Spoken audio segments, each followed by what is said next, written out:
अस्सलामु अलैकुम वरहमतुल्लाहि वबरकातुह। नाज़रीन, आज की कहानी फ़ारस और उसके दोस्त की है। और फ़ारस ने इस कहानी को कुछ यूँ बयान किया है कि सुबह सुबह का वक्त मैं चाय की दुकान पर बैठा हुआ था कि मेरा दोस्त मेरे पास आया। उसने सलाम किया और वो मेरे पास आकर के बैठ गया। तो उसने मुझसे कहा, फ़ारस, आज मैं अपने आप को बहुत छोटा महसूस कर रहा हूँ। मैं उसकी पीठ पर थपकी देते हुए मैंने कहा, अरे भाई, मेरे शेर को क्या हो गया? वो मेरे सीने से लग गया और ज़ोर ज़ोर से रोने लगा। चाय की दुकान पर वहाँ बैठे सभी लोग उसकी तरफ देखने लगे। मैंने उससे कहा, अरे पागल, सब लोग देख रहे हैं। मैंने उसे चुप करवाया। फिर मैंने उससे पूछा, बता तो सही, आखिर क्या हुआ? तो उसने कहा, फ़ारस, बहनें ऐसी क्यों होती हैं? मैं सोच में गुम हो गया, आखिर ये ऐसा क्यों बोल रहा है? मैंने पूछा, भाई बता तो सही, आखिर बात क्या है? उसने कहा, फ़ारस, पता है, बहन की शादी को 6 साल हो गए। 6 साल में एक मर्तबा भी मैं बहन के घर नहीं गया। शब बारात, ईद, त्योहार कभी भी जाते हैं, सिर्फ अम्मी और अब्बू ही बहन के घर जाते हैं। मैं कभी बहन के घर नहीं गया। फ़ारस, पता है, एक दिन मेरी बीवी मेरे पास आई और आकर के मुझसे कहने लगी कि तुम्हारी बहन जब भी घर आती है उसके बच्चे घर का हाल बिगाड़ कर रख देती है। और तुम्हारी माँ तो कभी सरफ की थैली, कभी साबुन के डिब्बे, कभी कपड़े और कभी चावल का थैला थमा देती है। अपनी माँ से कहो ये हमारा घर है, कोई खैरात सेंटर नहीं।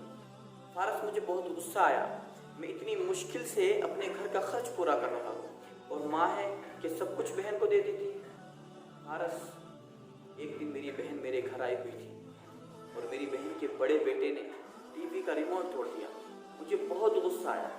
मैं माँ के पास गया और मैंने माँ से कहा कि अम्मी जान, बहन से कहो सिर्फ ईद और त्योहार पर ही घर आया करें, और ये जो तुम सरफ की थैली, साबुन के डिब्बे, कपड़े और चावल का थैला वगैरह देती हो ना, ये सब कुछ देना बंद कर दो। मेरी माँ खामोश रही, लेकिन ये सारी बातें मेरी बहन ने सुन ली थी। मेरी बहन ने ये सारी बातें सुन ली और शाम के 4 बजे हुई। मेरी बहन ने बच्चों को तैयार किया और मेरे पास आई, आकर के कहने लगी, भाई मुझे बस स्टॉप तक छोड़ दो। मैंने झूठे मुंह अपनी बहन से कहा, रह लेती कुछ दिनों में, लेकिन वो मुस्कुराई नहीं। फ़ारस, एक दिन हम दोनों भाइयों में ज़मीन का बंटवारा हो रहा था। मैंने साफ इनकार कर दिया कि मैं बहन को ज़रा बराबर हिस्सा नहीं दूंगा। मेरी बहन भी सामने बैठी थी, लेकिन वो खामोश रही। मेरी माँ ने कहा, बेटे, बहन का भी हक होता है, बहन का भी हक है, उसका भी हक बनता है। मैंने गाली दे करके कहा, माँ कुछ भी हो जाए, मैं अपनी ज़मीन में से बहन को ज़रा बराबर हिस्सा नहीं दूंगा। यहाँ तक कि मेरी बीवी ने भी मेरी बहन को बहुत बुरा भला कहा, लेकिन वो बेचारी खामोशी के साथ बैठी रही। फ़ारस, कोरोना के दिन काम काज है नहीं और घर का खर्च करना बड़ा मुश्किल होता है। उसमें भी मेरे बेटे को टीबी का मर्ज हो गया है। उसका इलाज कराने के लिए मेरे पास पैसे नहीं। यहाँ तक कि मैंने लाख 2 लाख का कर्ज भी ले लिया है। भूख सर पे थी। फ़ारस, में बहुत परेशान था। हालात कुछ ऐसे थे कि घर में अकेला बैठा हुआ था, शायद हालात में रो रहा था। इतने में मेरी बहन घर आ गई। जब बहन को घर आते देखा तो मैं गुस्से से कहने लगा, अब ये मनहूस घर आ गई। इतने में मेरी बीवी मेरे पास आई और मेरी बीवी ने कहा, कोई ज़रूरत नहीं है गोश्त की बिरयानी पकाने की उसके लिए, कहकर वो चली गई। 1 घंटे के बाद मेरी बहन कमरे में आई और आकर के उसने पूछा, भाई परेशान हो? मैं मुस्कुराया नहीं। फिर वो मेरे करीब आई, आकर मेरे सर पे हाथ फिराते हुए कहा, बड़ी बहन हूँ, मेरी गोद में खेलते रहे हो और अब देखो मुझसे भी बड़े दिखते हो, तुम परेशान होगे मुझे मालूम ना होगा। फिर उसने अपने पर्स से सोने के कंगन निकाले और मेरे हाथ पे रखते हुए मुझसे कहा, भाई ये कंगन लो और इन्हें बेचकर अपने घर का खर्च और अपने बेटे का इलाज कर दो।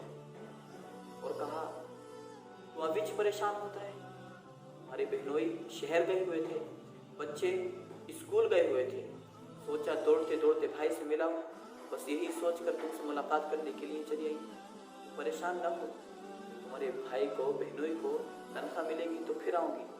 मेरी बहन ने ये कहकर मेरे सर पे हाथ फिराया और कहा, देख तो सही दाढ़ी कितनी बड़ा रखी है।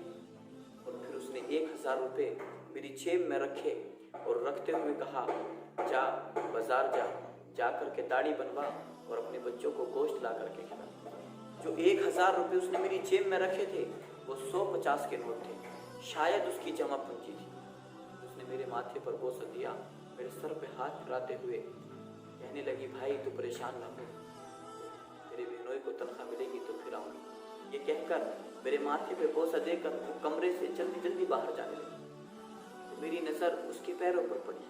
मैंने देखा कि वो अपने पैर में टूटी हुई चप्पल पहने हुई थी और सर पे वही पुराना दुपट्टा था जो हर बार ओढ़ कर आया करती थी। फारस, बहन की इस मोहब्बत में मैं मर गया कि हम भाई कितने मतलब परस्त होते हैं कि एक पल में बहन को बेगाना कर देते हैं। दोस्तों, कुछ लम्हों के लिए अपनी बहनों के पास बैठ लिया करो, उनके हालात पूछ लिया करो।